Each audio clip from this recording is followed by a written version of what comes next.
Hey, what's going on everyone? This is Keagan here and welcome back to my channel, and I'm back with a brand new video for you guys. And welcome to another edition of Keagan's Movie Reviews. And today I'm going to be talking about The Virgin Suicides, which is a drama coming-of-age film written and directed by Sofia Coppola, who, for those who don't know, Sofia Coppola is the daughter of director Francis Ford Coppola, who directed all three of the Godfather movies. And she actually acted in The Godfather Part 3 as Mary.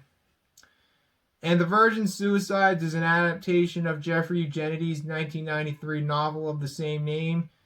And The Virgin Suicides first premiered at the Cannes Film Festival on May 19th, 1999, and was officially released almost a year later on May 5th, 2000.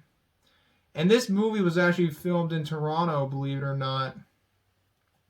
So, I don't really have too much else to say, so let's talk about the movie itself, and then I'll give my opinions on it. So, let's dive into it.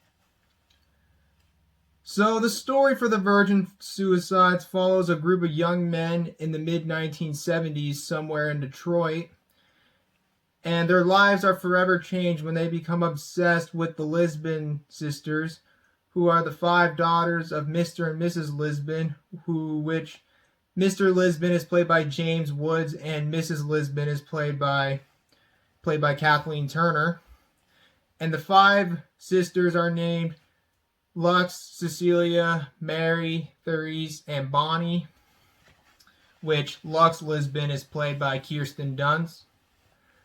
And they live in a pretty strict household, mostly because the mother is a devout Catholic and makes all the rules around the house. And the father is a math teacher at the local high school. And they're basically kind of only allowed to go to church and go to school and then come home. That's kind of their strict rules. But then one day things take a turn for the worst when Cecilia, the youngest daughter, commits suicide.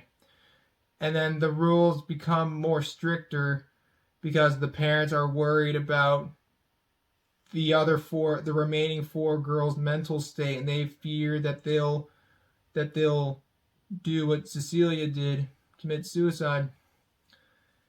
But then things take an even darker turn for the worst when the 4 girls are invited to the local homecoming party at the local high school, and they were only allowed to go until like 11 o'clock at a certain time. They were only allowed to be out until 11 o'clock that night. But then Lux doesn't make it back at that time. And then she and the other girls get in really big trouble. And then they get taken out of the school. And they're only at home. And they're not even allowed to go to church because of that. And there's a very big shock. It takes a darker turn at the very end of the movie. Well, I don't want to spoil it, but if you've seen the movie, you know what I'm talking about or read the book. And the boys are trying, and the whole movie is narrated by Giovanni Ribisi, who's trying to make it sound like he's in his 40s. Well, I'm pretty sure he's 40 right now, the actor. But I think Giovanni Ribisi did a good job with the narration. And, well, that's the story of the movie. And I really do like the movie. I really enjoyed this movie. I love these coming-of-age movies that take place in the suburbs. I don't know, but I love those kind of movies. They're one of my favorite genre of movies. I like the style it was filmed in, and I do like the vibe, and it has some really good performances. Kirsten Dunst did a great job as Lux, and Kathleen Turner did an excellent job as the mother, and James Woods did a good job as the father.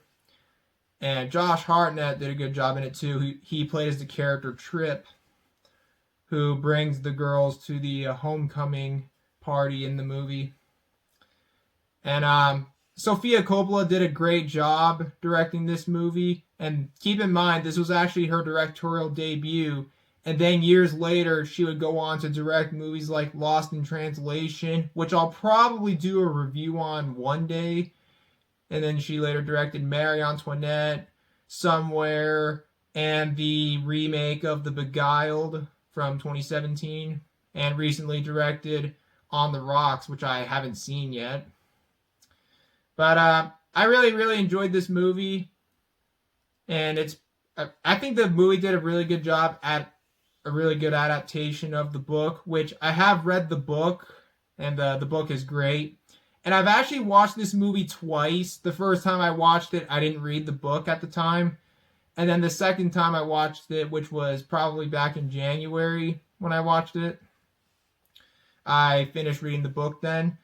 I like both the movie and the book, but I'd say the book is a little better. Well, the book will always be better than movies usually, but I still enjoyed the movie for what it is. But if you haven't seen The Virgin Suicides, I highly recommend checking it out. Although it shouldn't come as an obvious disclaimer that the movie does revolve around suicide.